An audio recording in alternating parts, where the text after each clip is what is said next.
Linda Madia. Oke, baik. Terima kasih kesempatannya. Selamat malam, Lause Sandriakuan. Ini saya ada satu pertanyaan aja mengenai tadi. Sebenarnya sudah banyak dijelaskan mengenai cinta universal. Cuma ini saya pengen tahu perbedaan secara sederhana saja karena ternyata ada istilah cinta kasih atau ren yang disebutkan oleh Mencius begitu. Ya. Nah, apa yang membedakan si ren ini sama Jiannya? Apa istilahnya ya? Kalau yang GNI. GNI itu apa begitu? Karena mungkin kalau kemarin juga sebenarnya para filsuf-filsuf Tiongkok sendiri sudah menjelaskan bahwa cinta itu juga menjadi peran yang utama. Cuma kok ini tadi juga sangat spesifik sekali yang untuk yang cinta universal. Nah, mungkin bisa disampaikan secara lebih sederhana lagi perbedaan antara ren dan cinta universal begitu. Terima kasih. Boleh. Dan itu lebih ke kebaikan ya. Tapi kalau cintanya sendiri, kalau mozi itu lebih universal love. Jadi anggaplah orang tua temanmu, orang tuamu, diri temanmu itu dirimu sendiri. Jadi lebih ke rasa empati. Kalau Mencius itu lebih ke hati nurani. Ya, jadi setiap orang punya kebaikan dalam dirinya, ya cinta dari hati nurani. Jadi bedanya itu.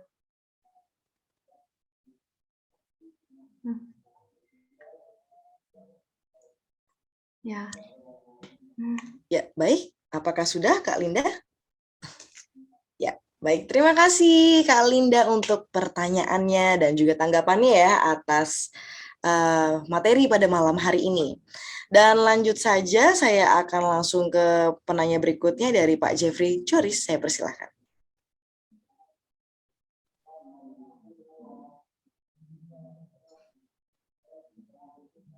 Selamat malam, Ci Sandria. Saya manggil Ci aja ya. Saya tertarik dengan konsep Tuhan pada siapa Mozi ya, bacanya apa Mozi ya, Mencius, gitu. Jadi dia percaya mengenai Tuhan atau surga gitu. Nah, saya ingin mengelaborasi lebih dalam mengenai konsep Tuhan si Mozi ini. Apakah dia Tuhan yang dimaksud itu adalah Tuhan monoteis, atau dia Tuhan politeis, atau dia Tuhan yang seperti panteisme atau seperti manunggaling kaulo Gusti di seksi Jenar begitu, atau dia mungkin hanya memikirkan bahwa alam ini adalah surga seperti di Buddha gitu, atau ya di Buddha itu kan nirvana, itu yang pertama yang ingin saya tanyakan. Yang kedua adalah saya kurang menangkap tadi yang Ci bilang mengenai energy alignment dengan hubungannya dengan pemikirannya si Mozi. Apakah memang dengan mencintai manusia mencintai sesama dan juga alam semesta itu lalu akan memberikan jantung manusia akan lebih sehat, atau sebaliknya? Tadi kan ada energy alignment atau tadi sel-sel yang ada cahaya seperti itu ya, Ci ya. Nah, apakah dengan cahaya itu yang men-trigger kita untuk mencintai? Mana yang lebih dulu kita mencintai dan kemudian kita menjadi lebih sehat secara badan dan jiwa, atau memang sel-sel atau cahaya yang tadi Ci bilang dari jantung itu yang akan men-trigger kita untuk mencintai? Mungkin dua pertanyaan itu. Oke, ya. Terima kasih pertanyaannya. Jadi kalau konsep Tuhannya Mozi itu lebih dia bukan kayak Buddha ya, bukan seperti Buddha. Terus dia itu monoteisme, ya mirip seperti agama-agama monoteisme. Tapi bedanya gini, dia Tuhan, tapi Tuhan ini juga ada roh-roh. Dia selalu bilangnya roh-roh dalam bentuk jamak. Yang tidak kasat mata, yang juga ikut memberi reward dan punishment. Jadi dia Tuhannya mengarah ke satu, yaitu langit. Dia bilang pokoknya di langit ada Tuhan gitu. Entah itu satu atau plural, tapi di di bumi ini ada banyak sekali roh-roh, termasuk roh-roh leluhur kamu yang juga mengawasi kamu. Jadi dia lebih seperti itu ya kalau Mozi. Kalau yang Mencius itu lebih ya Tuhannya sama si Tien gitu. Nanti kalau yang Lao Tzu mungkin ya yang manunggaling lebih gitu. Nah, kalau yang energi alignment itu maksudnya arah energinya. Jadi manusia itu emosi kita itu ada vibrasinya ya, ada getarannya. Kalau di cek di alat ya. Jadi kalau misalnya kita lagi happy, pas lagi happy, ada di otak kita dan di jantung kita itu ada syaraf-syaraf yang nyambung, terus dia jadi getaran ya, getaran dan atomnya pun juga bergetar. Nah, itu kita bisa lihat getarannya ini di frekuensi tinggi atau rendah. Kalau tinggi biasanya yang senang-senang ya, kayak love dan lain-lain. Nah, kenapa kok energi ini yang alignment itu nyambung sama Mozi? Karena Mozi ini contoh yang energi alignment-nya bagus. Jadi dia empatinya tinggi. Semakin tinggi empati kita ke orang lain, itu semakin align kita. Jadi kalau orang lain happy, wah orang itu menikah ya, aku jadi ikut senang gitu. Padahal aku pasan ini lagi sedih. Nah itu kan gara-gara aku berempati, jadi senang karena orang lain senang. Kayak menganggap orang lain juga diriku gitu. Kalau pas orang lain sedih, aku pasti otomatis aku tolonglah gitu. Nah itu karena energi alignment-nya bagus. Itu seperti contohnya Mozi ya. Nah itu. Lalu kalau jantung, kalau sel-sel jantungnya itu ya, jantung kan ada sel-selnya yang pintar ya. Nah, itu sama ya. Jadi, otak sama jantung ini selalu berhubungan erat. Nah, ketika otak kita ini frekuensinya tinggi atau lebih sering bersyukur, lebih sering mengeluarkan emosi yang positif, tentu jantung kita akan lebih sehat. Nah, baik cintanya Mozi atau cintanya Mencius itu sebenarnya sama aja kalau di sains ya. Sama aja itu efeknya bagus buat tubuh gitu. Ya. Ya. Oke, baik. Terima kasih atas pertanyaannya Pak Jeffrey Joris ya. Kita akan lanjut ke penanya berikutnya yang ada di room chat ini. Tapi sebelum itu mungkin saya kasih kesempatan untuk bertanya langsung ya kepada Bapak Bernadette Mak. Saya persilahkan, apakah ada bersama-sama dengan kita? Ada. Oh, Ibu. Ya, silahkan Ibu. Ya, tadi kan ada heart intelligence ya, benar kan? Ya benar. Itu saya mau tanyakan, orang Chinese kan suka bilang liang xin gitu kan? Ya. Nah, itu semacam hati nurani bukan? Shanyang ya, Shanyang itu baik ya artinya. Jadi kayak lebih ke Mencius ya, yang. Ya. Tapi kalau ada lagi boleh diketikkan itunya Hanzinya mungkin. Ya. Nggak bisa tulis. Oh iya, ya tapi mungkin Shanliang ya sepertinya. Ya, karena kalau kita tadi lihat bahwa jantung itu kan punya intelligence ya. Ya seperti yang Chinese bilang, hati kan semua berdasarkan hati. Ya. Nah, jadi hati itu saya rasa jantung itu karena kan ya benar. Bacanya sin kan, sin ya, itu kan jantung. Ya. Iya memang kita selalu berbicara kepada hati kita itu tidak salah gitu ya, bahwa memang didescribe oleh tadi oleh orang Barat ya tentang heart intelligence itu ya. Memang sesuai juga sih ya, hebat juga saya rasa dulu mereka sudah bisa berpikir gitu ya. Iya benar. Itu Nah, jadi, intuisi ya. Ya, jadi intuisi ya nggak bisa juga intuisi ya. Kalau intuisi kan bisa semacam insting juga ya. Jadi insting kan tidak berpikir dan tidak dia otomatis saja bekerjanya. Tapi kalau liang xin itu kan dia sudah dididik gitu loh. Ada didikan gitu. Nah, jadi dia bisa keluar, kalau didikannya jelek ya keluarin jelek, kalau didikannya bagus dia akan keluar bagus gitu. Jadi saya rasa itu ada kesamaan ya, betul ya? Benar-benar ya. Ya kalau gitu banyak terima kasih. Ya, sama-sama. Ya. Jadi kalau Liangxin itu lebih ke filosofinya si Mencius ya. Nah, tapi sama aja, hard intelligence juga. Memang secara naluriah kita juga, misalnya orang di beberapa budaya kuno, nggak hanya di China, juga orang zaman dulu mengakui kalau hati ini penting gitu. Ya, di bawah sadar kita semua tahu. Sekarang baru tahu ada penelitiannya, dan filosof-filosof itu juga berusaha menggali pentingnya cinta. Ya, itu juga dari hati ya. Memang Ya. kita kalau bicara kan selalu kepada hati kita, bukan kepada otak kita kan? Iya, seringnya. Iya. Iya. Ya, banyak Oke. terima kasih. Ya, terima kasih. Ya, baik. Saya kan agak terlambat sedikit, jadi Mozi itu adalah Mencius ya. Jadi Mozi itu beda lagi ya?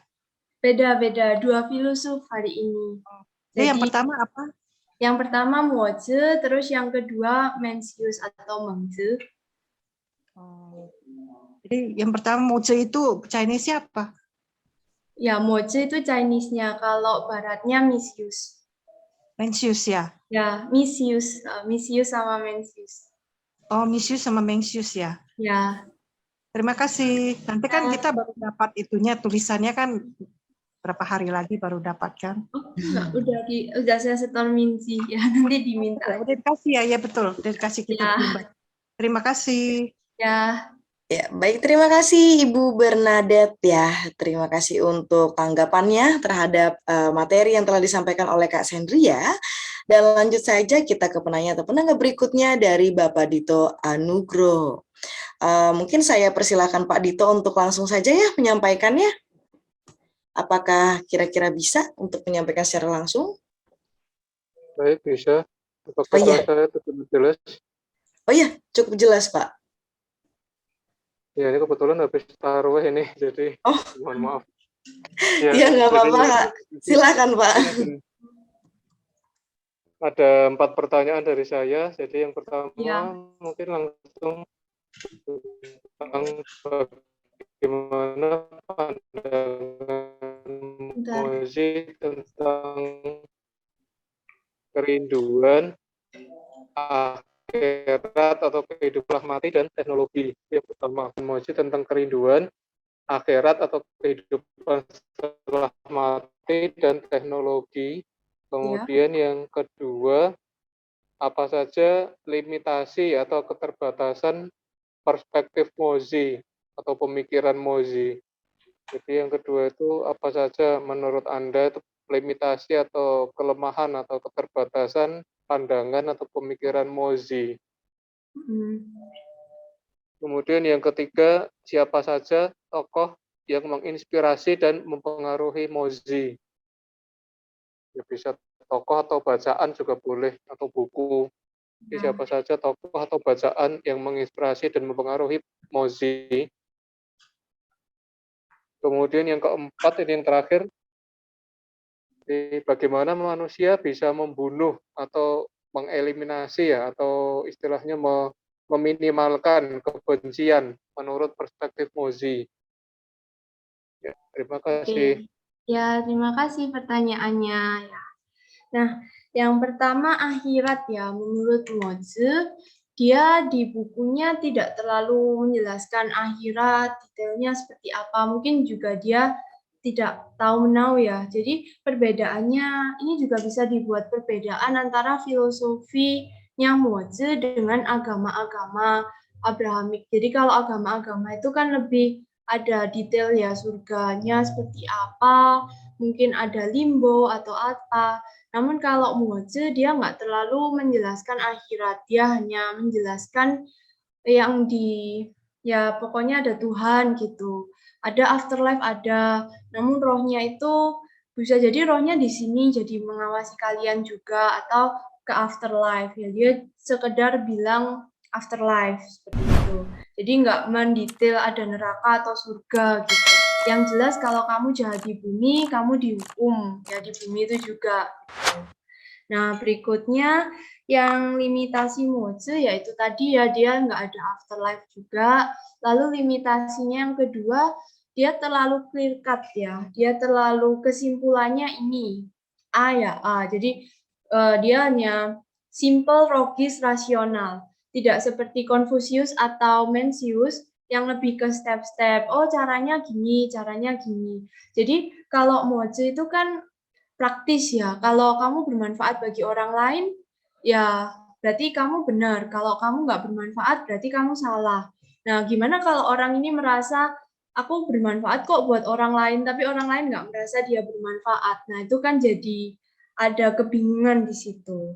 Lalu tokoh yang mempengaruhi Mozi itu adalah Tricetus King ya. Dia bilang kan yang di kitabnya dia yang Universal Love, dia bilang, kenapa sih kok aku ini dianggap kayak idealisme aja untuk ngomong universal love ini, padahal raja-raja zaman dulu itu loh udah menerapkan universal love. Emang aku nggak mengenal mereka karena nggak sejaman, tapi aku baca gulungan bambu pada mereka. Jadi orang China itu dulu tulisnya di bambu. Itulah kenapa tulisannya awalnya kan dari kanan ke kiri terus lurus ke bawah gitu ya. Itu karena dulu nulisnya di bambu.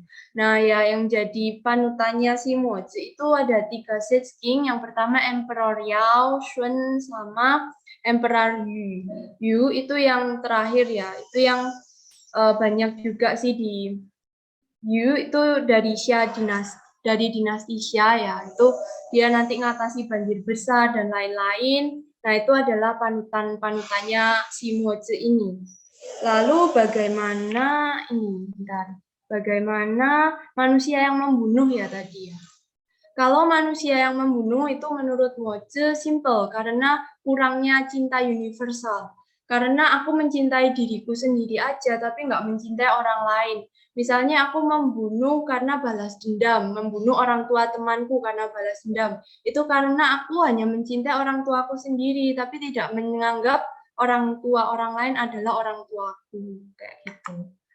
Ya, Pak sudah cukup menjawab? Ya. Ya, baik. Terima kasih Pak Dito Anugrogo untuk pertanyaan-pertanyaannya ya.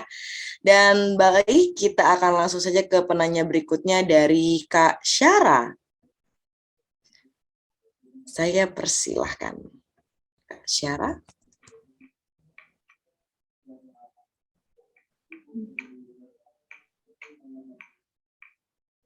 Halo. Ya, halo Kak.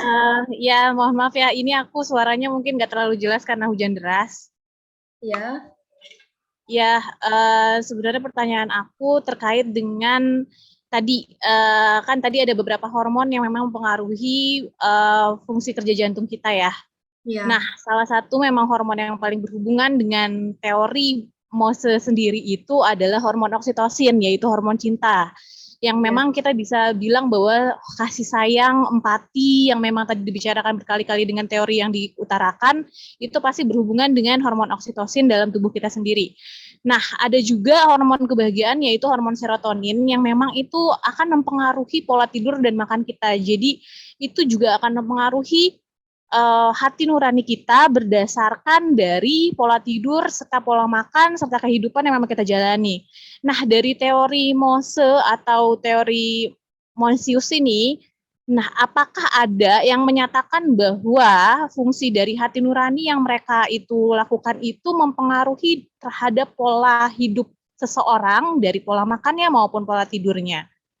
Seperti itu. Terus sama yang berikutnya juga sama. Pertanyaannya juga hampir mirip karena hormon serotonin ini berhubungan dengan hormon pengontrol mood yang memang berpengaruh sekali dengan pola hidup seseorang. Jadi hati nurani itu berdasarkan pola dari hidup seseorang dan pola bagaimana dia itu melakukan makanan ataupun tidurnya. Nah, bagaimana kira-kira Mose atau teori Mencius ini mengatakan hal tersebut gitu? Gitu sih pertanyaannya. Ya. Ya, terima kasih. Oke, terima kasih. Oke. Pertanyaannya bagus sekali ya. Sangat saintis ya, sangat biologi. Nah, jadi hormon yang mempengaruhi emang oksitosin dan serotonin. Lalu apa ada yang menyatakan bahwa pengaruh hormon ini di kehidupan sehari-hari ya dari Mencius atau dari Moze? Nah, kalau Moze ini dia lebih clear cut ya. Jadi dia lebih ke what if, jika gini bukankah seperti ini gitu. Namun ini lebih jelas dijabarkan di Mengzi ya, Mengzi. Jadi kitab Mengzi sama Konfusius itu sejalan ya, karena Mengzi ini kan Konfusianisme, jadi dia percaya sama Konfusius, dia mengikuti apa katanya Konfusius. Nah, pada Mengzi atau pada Konfusius itu ada ini dijelaskan seperti lebih ke kesehariannya ya. Kalau misalnya maka Mencius bisa menyimpulkan kalau kita ngikutin hati nurani, kita itu bisa lebih membuat keputusan sesuai dengan situasi saat itu. Ya, jadi lebih kita jadi tahu, oh kalau situasinya gini, aku harus ambil tindakan A. Tapi kalau Moze kan lebih clear cut, dia nggak bilang kalau situasi A maka B, dia pokoknya gini gitu ya.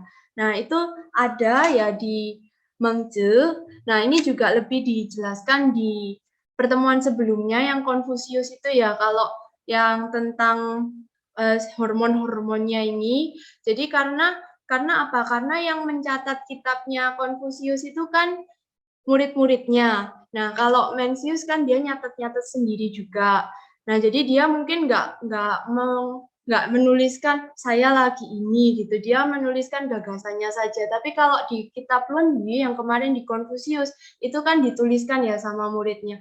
Oh, sang guru hari ini kelihatan tenang. Dia berlaku seperti ini. Kalau tidak ada kegiatan, sang guru ini terlihat sangat bahagia. Lalu Konfusius juga menyanyi. Jadi kalau efeknya hormon-hormon ini secara langsung lebih jelas di Konfusius. Lalu Konfusius ini diikuti oleh Mencius sebagai pengikutnya ya, sealiran gitu. Lalu yang kedua, pola hidup hati nurani ya, apakah ada yang berkaitan dengan hal tersebut? Ya kalau ini lebih banyak di Mencius itu ya, jadi dia hati nurani pola hidup. Nah, waktu dia habis bertransformasi filosofi, dia kan juga menyatakan ya, mau kamu di atas atau di bawah, hati nurani itu harus tetap ada, sehingga dalam kehidupan juga kita tahu apa yang harus kita lakukan untuk tetap jadi manusiawi. Gitu. Apakah cukup menjawab? Ya, oke. Baik, apakah Kak Syara sudah cukup? Ya, oke. Sepertinya sudah, oh ya cukup. Terima kasih ya. Baik. Ya, terima kasih Kak Syara untuk pertanyaan-pertanyaannya kepada Kak Sendria kali ini, dan kita masih ada sisa waktu 15 menit dan mungkin masih ada beberapa penanya lagi yang ingin bertanya langsung. Oh iya, ini ada Bapak Steflium, mungkin ingin bertanya secara langsung kepada Kak Sendria. Ya, apakah Bapak Steve? Bapak Steph ya? Steph. Ya, silakan Pak. Oh tidak, oh iya baik. Jika tidak ada yang ingin disampaikan ya baik. Dan untuk mungkin para peserta yang lain, adakah yang ingin disampaikan atau ditanyakan gitu ya mengenai materi pada malam hari ini sebelum kita akan berakhir ya? Iya, mumpung masih ada Kak Sendrianya malam ini ya, jadi bisa ditanyakan. Nanti kalau besok-besok bisa ini udah lupa ya pertanyaannya. Mau tanya lagi, apa ini? Dari Ibu Bernadette. Mau tanya lagi berapa lama orang dulu itu sekolah. Oke, mungkin saya kasih kesempatan kepada Ibu Bernadette ya, silahkan. Bisa di-unmute ya, oke Bu. Orang dulu itu sekolah kan lama sekali ya. Lalu nggak ada libur-liburnya atau libur-libur sendiri gitu. Berapa lama mereka itu untuk menghabiskan waktu? Misalnya Confucius dia ngajar berapa lama berarti dia sudah tamat. Lalu Mencius atau Mozi itu juga mereka punya ukuran waktu nggak ya? Itu aja pertanyaan saya. Terima kasih. Ya, oke. Pada zaman itu ya. Nah, jadi pada zaman itu ya karena saya belum terfokus ke sejarah berapa lama sekolahnya, jadi mohon maaf saya belum bisa menjawab dengan detail, namun gambarannya seperti ini. Zaman dulu itu ada sekolah itu lebih ke filosof ya, lebih ke pendidikan. Jadi beda sama sekolah sekarang yang ada sainsnya, karena zaman dulu itu sains dianggap seperti arts gitu ya. Jadi lebih ke budi pekerti. Nah, zaman itu belum ada seperti standar-standarnya sih. Ya, jadi dan berbeda-beda juga karena waktu itu kan warring state period. Jadi ada banyak negara. Mungkin satu negara dan negara lain itu ada periodenya yang berbeda. Namun pertanyaan ini akan saya tampung, nanti saya akan telisik lebih lanjut ya. Baik, terima kasih. Ya. Ya, baik Ibu Bernadette ya, bertanya soal waktu ya. Ya, itu juga menjadi pertanyaan. Oke, baik, nanti akan ditampung terlebih dahulu. Dan baik, apakah ada lagi dari peserta pada malam hari ini yang ingin bertanya? Mungkin saya kasih waktu 1 menit. Oke. Baik. Oke, Kak Nurudin raise hand. Silahkan Kak Nurudin, saya persilahkan.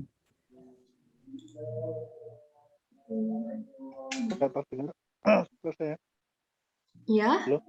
Halo, iya. Iya, terima kasih atas kesempatannya. Maaf tadi terlambat. Ya. Ini kan ada 2 tokoh ya. Iya. Mencius dan Mozi ya. Ini kan terkait dengan sains ya. Cuman penasaran tadi sudah dibahas atau belum. Ada yang mengkritik katanya Mencius itu dengan filsafatnya tentang idealisme moral ya. Kemudian tentang cinta dan semacam itu, katanya itu karena cinta ya, itu kemudian menghasilkan kultur korupsi di Cina. Jadi saya nggak tahu apa namanya, apakah karena dia kan mementingkan soal cinta daripada law ya, daripada hukum. Apakah saya ingin tanggapan dari Mbak Sendri, apakah setuju dengan pandangan semacam itu? Jadi ada yang mengatakan ya kalau kalau dengan cara begitu maka tumbuh subur KKN, kira-kira korupsi lah semacam itu. Apa itu suatu hal yang memang bisa ditarik dari sistem filsafatnya, ataukah ya dia sendiri sudah mengantisipasi itu ya. Dan tadi kan yang kedua soal Mozi ya, soal yang kritik terhadap Konfusius ya kalau nggak salah ya. Iya. Ya. Kalau dia kan dikenal juga dengan universal law, love ya. Jadi ya, bahwa universal law. Ya. Jadi bahwa kalau Konfusius kan modelnya sebenarnya love-nya kan mulai dari yang kecil kan, dari keluarga, dari terus membesar. Tapi kalau bagi dia kan lah, kalau begitu duluan, kalau dimulai dari kayak bertahap begitu,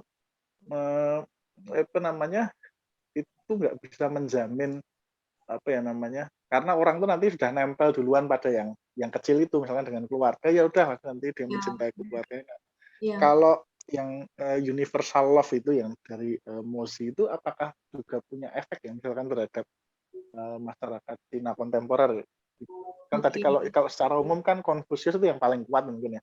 Tapi apakah juga ada efek ya soal universal love, misalkan kalau dalam konteks misalkan sekarang Cina ingin membentuk satu tata dunia yang lebih adil gitu kan, itu kan gagasannya sebenarnya sangat universal love gitu kan. Itu gimana? Mungkin itu aja pertanyaan saya. Terima kasih.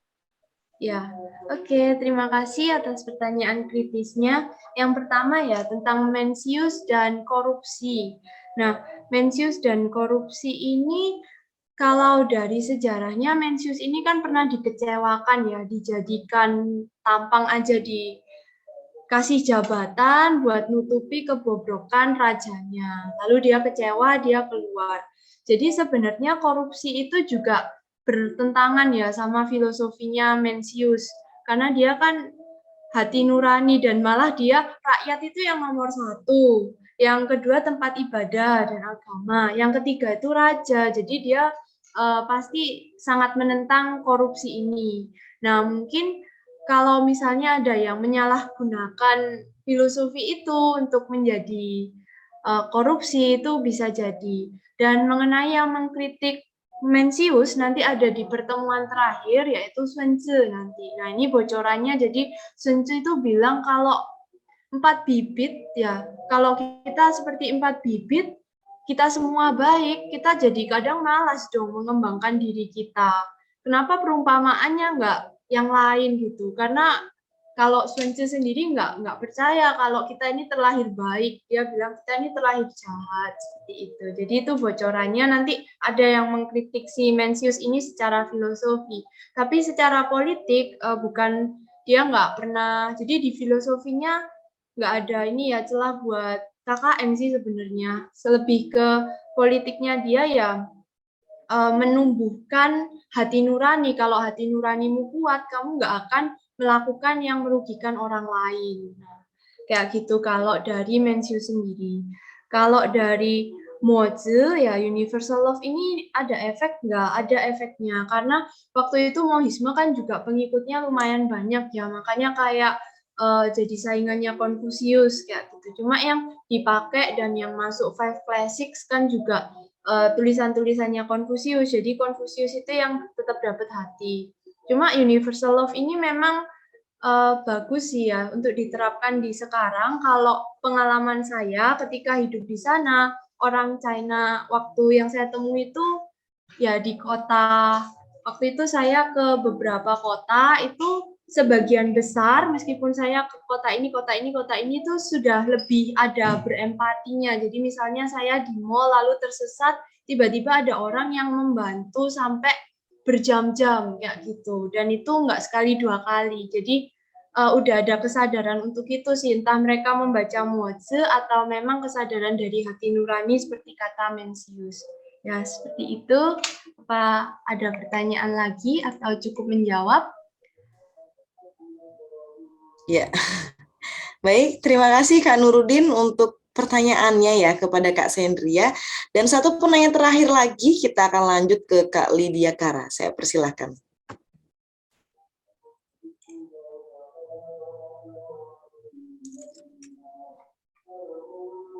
Apakah bisa untuk unmute Kak Lydia Kara?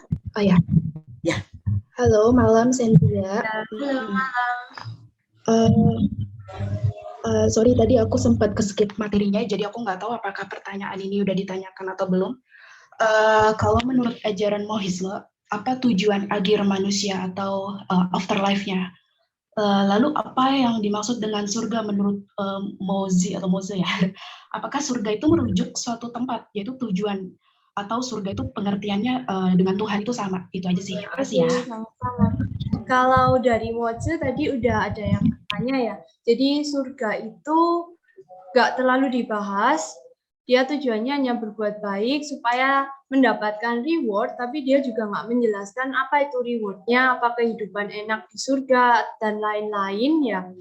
Dan ini yang membedakan memang pemahaman Mozi sama agama-agama yang kita kenal saat ini ya. Kalau di agama-agama kebanyakan ada detail jelas bagaimana surga itu, tapi kalau di Mozi dia nggak ada, dan tujuan akhirnya itu ya universal love, perdamaian, dan yang bagus-bagus ya, perdamaian, universal love, lalu reward dari ghost and spirit dan Tuhan. Tuhan itu cuma Tien, langit. Oke. Ya, baik. Kak Lydia, semoga menjawab ya apa yang tadi telah ditanyakan. Apakah ada lagi, Kak Sendria, mau dijawab? Ada itu perbedaan hati nurani sama suara hati. Namun saya kurang jelas suara hati itu yang seperti apa ya, dari Kak Sani. Oke. Gimana, Kakak mau langsung jawab atau karena nggak jelas jadi kayak suara hati itu maksudnya yang gimana ya? Oh ya udah, mungkin bisa di-keep dulu ya untuk minggu depan lagi. Aduh, mohon maaf banget ini Bapak Ibu karena waktu yang sangat terbatas ya. Saya juga sebenarnya kalau bisa waktu diperpanjang, saya mau diperpanjang gitu ya. Tapi sayangnya karena waktunya terbatas ya Bapak Ibu. Jadi pertanyaan-pertanyaan yang sudah ada, yang Ibu ingin tanyakan atau Bapak ingin tanyakan, bisa di-keep dulu untuk minggu depan lagi ya Bapak Ibu. Baik. Sekian berarti tadi pertanyaan dari siapa tadi ya, Kak Lydia Karam menutup sesi tanya jawab pada malam hari ini ya pastinya. And thank you banget buat teman-teman ataupun buat Bapak Ibu, sahabat circle sekalian yang sudah bertanya. Dan sebelum kita menutup ya acara pada malam hari ini, saya berikan kesempatan sedikit kepada Kak Sandria untuk memberikan closing statement. Oke ya, baik karena hari ini temanya hati kita ini sangat powerful ya. Jadi dari hati kita bisa mengubah banyak hal. Bahkan setelah saya rangkum ya dari HeartMath Institute, sekarang ini HeartMath Institute malah punya satelit-satelit di hampir seluruh benua ya, seluruh dunia itu buat mantau kondisi hatinya setiap orang ya. Kondisi heart intelligence-nya setiap orang. Nah, jadi kesimpulannya hati kita nganggapnya kita seorang diri, tapi sebenarnya hati kita, pikiran kita itu berpengaruh pada kesadaran sekitar kita dan bahkan kalau dikumpulkan itu kesadarannya bumi ya. Nah, ya lalu tentang ego. Jadi kalau ego itu juga cenderung memaksakan ya, jadi merasa insecure dan lain-lain untuk supaya kita tidak lebih mendengarkan hati kita harus lebih sadar dan semuanya itu indah pada waktunya meskipun tidak selalu cocok dengan ego kita. Ya, terima kasih. Ya, baik. Terima kasih Kak Sandria. Kita kasih